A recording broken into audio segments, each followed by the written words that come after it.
So good morning. I see we've got people joining us, signing in as we get started here. So I'm going to give it a second for our attendees to populate, because I can see people are popping in constantly here. If you're just joining us, thank you so much for being here. We've got some great resources to share with you this morning.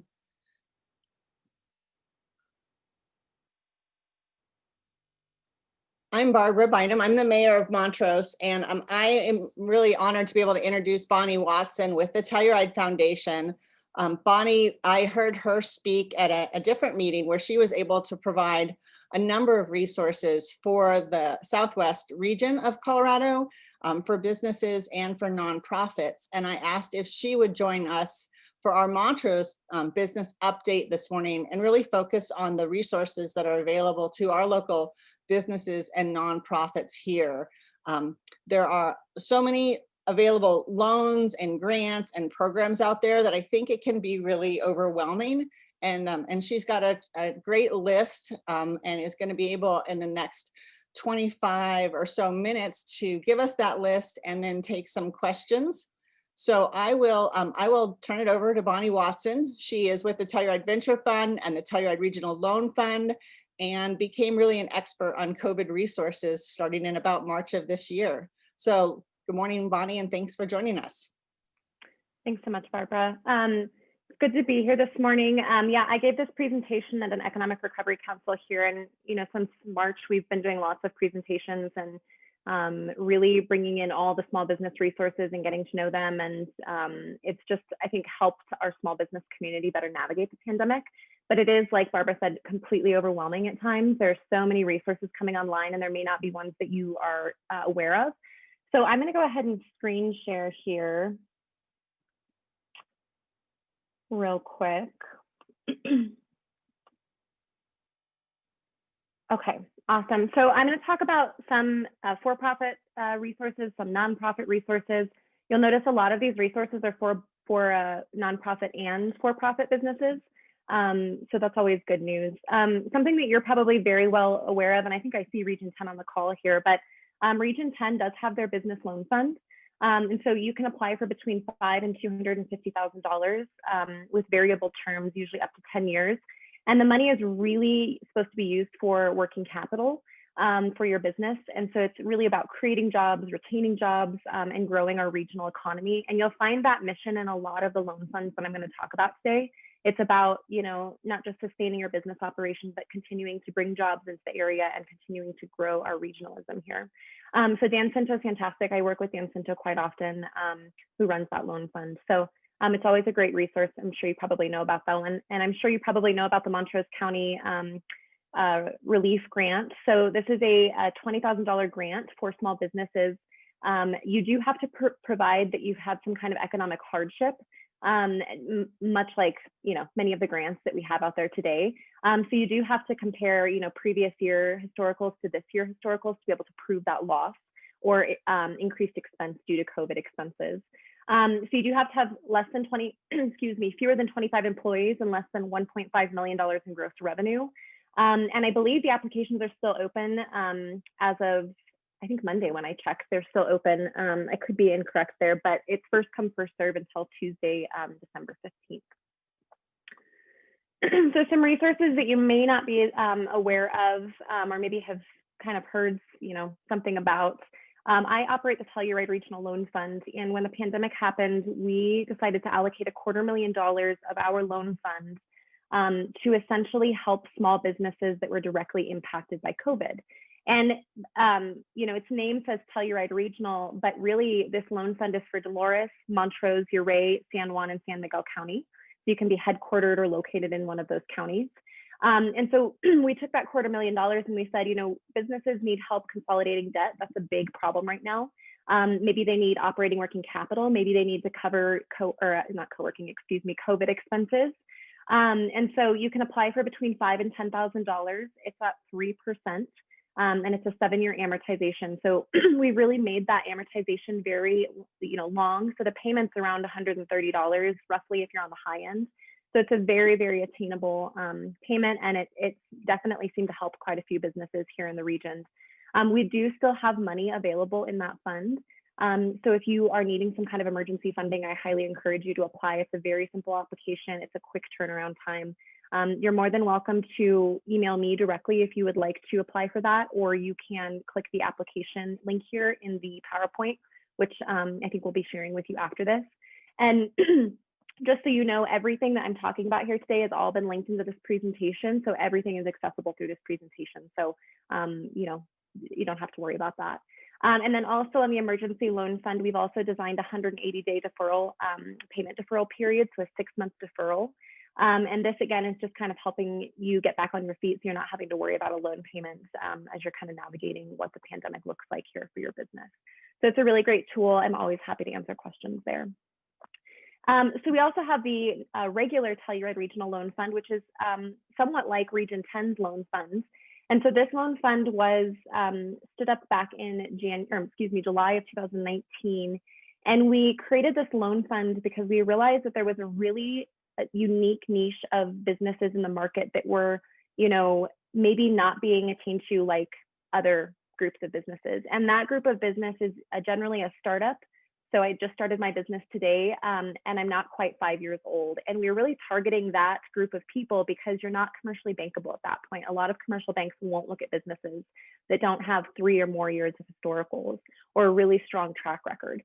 And so we've created the Telluride Regional Loan Fund. You can apply for between $25,000 and $100,000, and the money should be used for operating working capital or equipment purchase. It can't be used for the purchase of large physical asset like real estate or long-term assets, but it can be used for that operating working capital. It's a very flexible loan fund by design. Again, this loan fund covers Dolores, Montrose, Ouray, San Juan, and San Miguel County.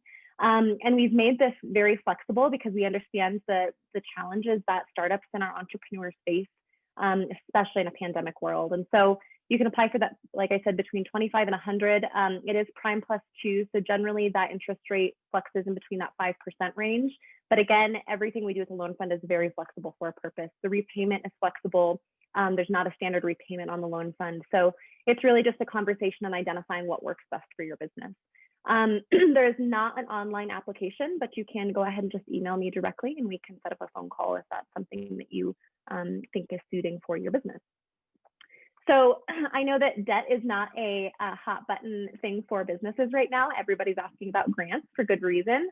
But we just launched the Telluride Foundation Tech Innovation Award. And you may have heard about this innovation award throughout the state. There's several SBDCs that have done it, several EDCs that have done this program. And we really decided that this was really important for our region here as well. So again, this innovation award, it launched yesterday. And essentially what the Innovation Award does is we're targeting businesses that have a poor or don't have a digital or online presence at all. And so the Innovation Award has been designed to award you $2,000 if you apply and are selected. And we will partner you with a marketing professional in the region. We've personally vetted several marketing professionals here locally that work within this discounted price point. And we'll award you that $2,000 and we'll be able to help you set up a new web page, a new Facebook page, or revamp a web page. So, you know, we're really looking at this from and for all businesses, but where this came from is we did a survey back in July of this year, our Small Business Impact Survey.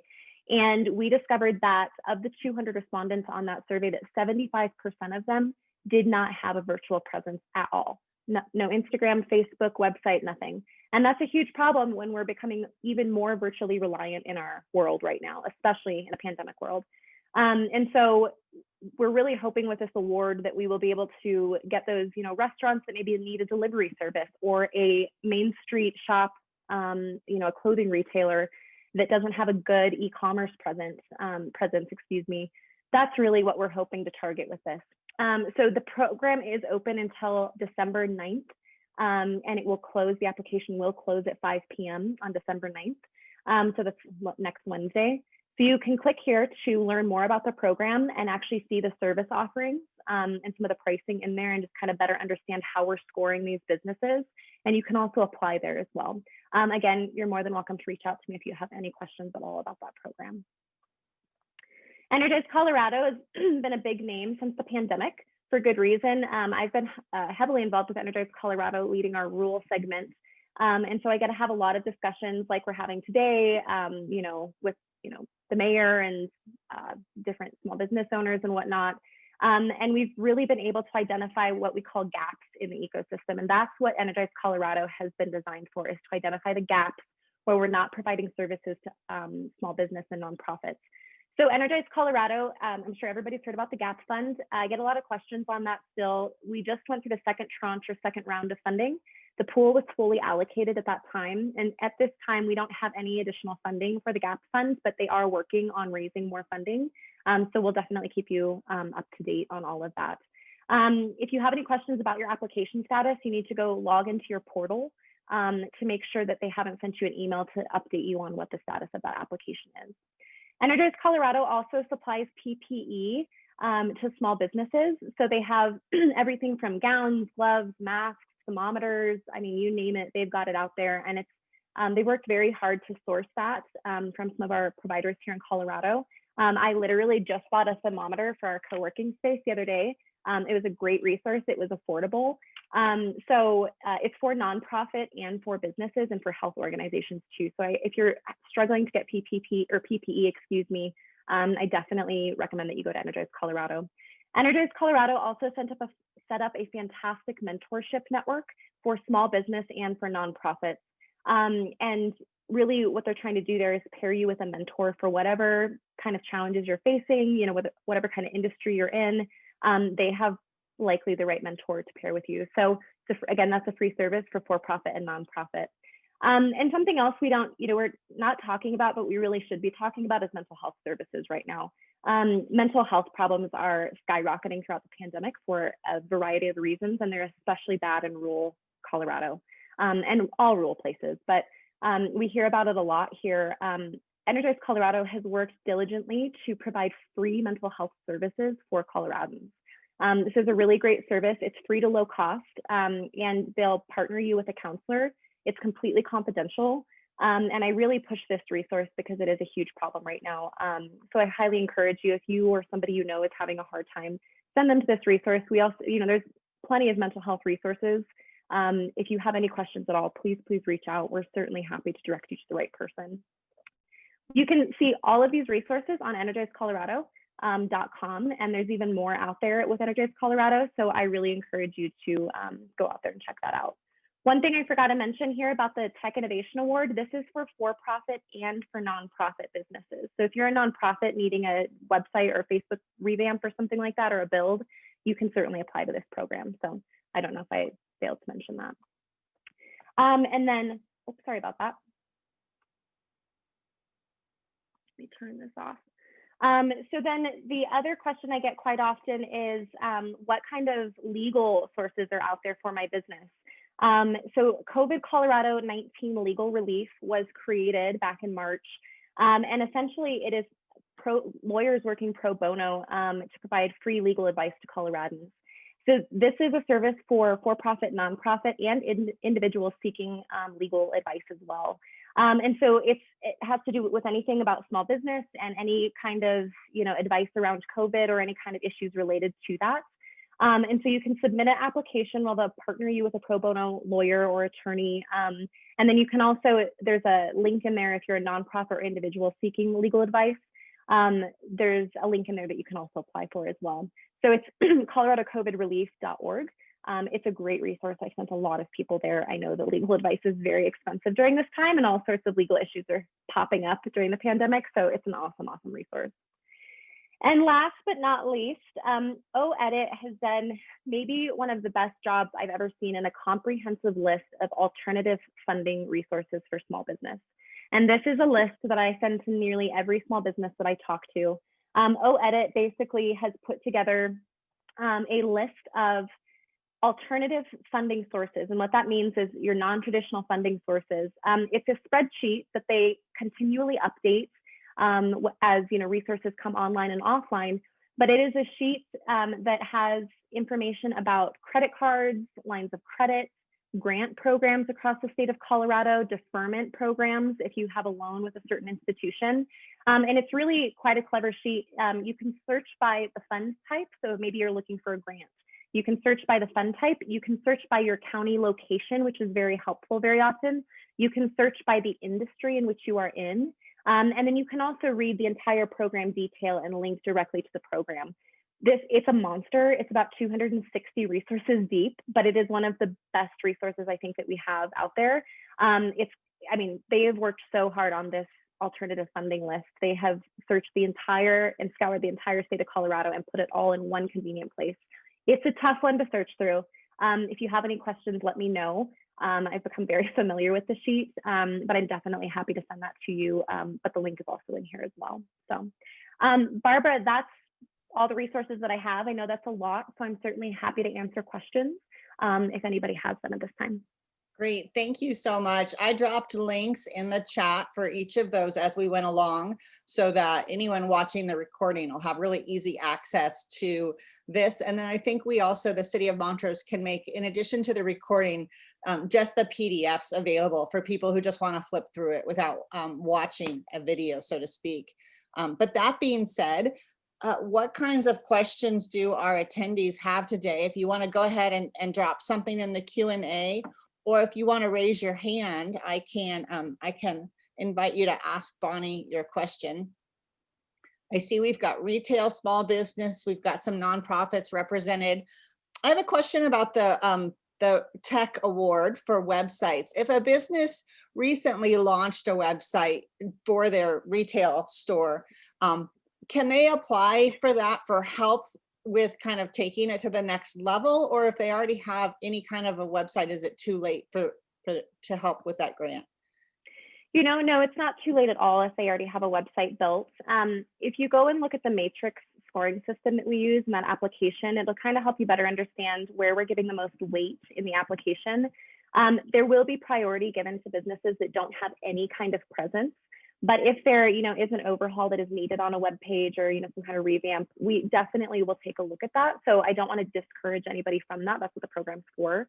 So yeah, absolutely. And, we've worked very hard with the service providers and the marketing experts that we have vetted to make sure that we have a good, array of people in different expertise and different areas to make sure that we're partnering you with the correct person to make sure that you're going to get the exact product that you need. So I would highly encourage you to do that if you're in that situation. Great. I think that's a really great one for, because so much is being done online these days. Looks like people are just taking notes so furiously they don't have time to ask questions. Some of these have deadlines that are this week. Is that correct? I mean, like some of these are really, or soon, if not this week, they're next week on those deadlines. Do you think those are pretty hard and fast deadlines or? Yeah. Yeah, I would say they are, especially with any kind of, pool of money, especially grant programs. They go so quickly right now. So I would definitely encourage you to apply sooner than later with those programs. So yeah, and a lot of them are, some of them, not all of them, some of them are wrapping up here in December before year's end. Some of those programs are CARES Act funding, and so they have to be allocated and used before December 31st. And that's the target that a lot of us are, or deadline that a lot of us are on. So you'll see that a lot of those deadlines come up here in December. Right. Okay, great. And then you were going to say something when I asked that question. I kind of interrupted, Bonnie. Sorry. Did you? No, you're fine. Yeah, no, I was just going to say, I think I've talked to hundreds of businesses now during the pandemic, and I think that a lot of people have a hard time, knowing who to talk to. And I think, going to your local officials, whether it's a county government or maybe a EDC or something like that, an economic developer or just a community member is always a good conversation. I see a lot of businesses get in a rut where they don't know who to ask. Just reach out. I promise, that everybody's willing to have the conversation. I've not met a single person that's turned, a small business away that doesn't want to talk to them. That's a big question that I get very often. And so I'm certainly happy to answer any questions that you have. You're welcome to email me. I'm always happy to take a call and help you navigate. And there are obviously more resources than what we've presented here today. Sometimes it's just saying I need this specific resource, and then we can help direct you to the right point. So just putting that out there. Great. Um, Kate, I've got a question about if this presentation can be emailed out to everyone who was on the list. How about a link, since it'll be on the city's website? Can we follow up with an email to everyone on our business list from the city and include a link to when this gets posted to the city's business resources website? Absolutely. Great. Good deal. Because I see one of our retailers wants to follow up on some of these links. We've got a question, Bonnie, from our Montrose Daily Press reporter, and he asks, have businesses expressed worry about tackling some of these loans during the pandemic? Yeah, that's a great question. Debt is, it's not something that businesses want right now.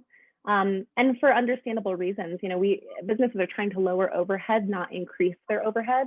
With the debt payments. But, I've had a lot of conversations with small businesses, and I've referred a lot of small businesses, whether it's myself or somebody else, to just take a look at the finances and say, is debt a tool that we can really leverage in our business, or is it going to hurt our business? And sometimes it just takes somebody with a finance background to take a look at that and tell you if that's a good call or not. I think that grants are obviously the piece that we really want right now for small business, but I think that there is a lack of education around how we can better leverage and better understand debt within our business. It's kind of, the redhead in the, stepchild kind of thing. That's just the consensus right now. But I think it really comes down to an education piece and understanding, where can we cut costs? Where should we cut costs? And what could debt help us do with our business, and how can we leverage it and use it as an asset and a tool for our business? I think that that's just sometimes a conversation that we have to have, but it is a huge struggle right now. And I'll be completely honest, I'm very cautious to give businesses debt today. And I think you'll find that with a lot of loan funds. They're very, very cautious in their underwriting. They're very cautious to make sure that the business and the industry is, as resistant as it can be to the pandemic. So there's a lot of factors that go into that. And it just oftentimes takes just a conversation and sitting down with somebody.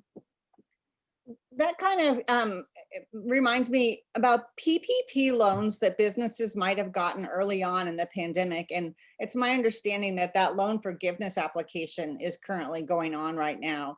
If a business needs help navigating that, is there a resource that's good for them to navigate how to apply for the loan forgiveness on that PPP loan? Yeah, so when the pandemic first started in March, there were a lot of people giving advice on that. My piece of advice to you is that you need to talk to your bank. You need to go directly to your bank, talk with your loan officer, or talk with a personal banker there, because every bank's a little bit different in how they work that process. It's all the same application, but when you took out the PPP, it was predicated on your agreement with the bank. And so it's really, you need to go back to your bank and talk about that. And you definitely need to be filing for it. I don't see any reason why you shouldn't be forgiven as long as you use the money appropriately. Great, good deal. Any other questions? And if not, we'll wrap it up this morning and make all of this information available for folks who weren't able to join us this morning, and they can access the recording anytime that works for them and access the PDFs. And Bonnie, I really want to thank you for bringing this information. I think our small businesses and our local nonprofits need all the resources they can get and for help. I would like to see, given that our Colorado legislation went back for a special session this week, they are looking at allocating $200 million towards COVID relief, and they are focusing a lot of that on small businesses, specifically restaurants, bars, childcare. There's a whole nother section for housing and assistance to individuals. But I think it'll be interesting to see what comes out of that special legislative session. And if we can get some information and perhaps organize a speaker for next Wednesday morning, we'll look at doing that, because I think there might be some really concrete information that's coming out of that. And again, that's $200 million for the state. So it'll be great to help our local community access that money. Okay. Thank you. I don't think I've got any more questions. Bonnie, thanks again for joining us. Thanks everyone who signed on this morning. Really appreciate it. And if the city of Montrose can help you out in any way, please reach out, and everyone have a fantastic week. Thank you so much for joining us.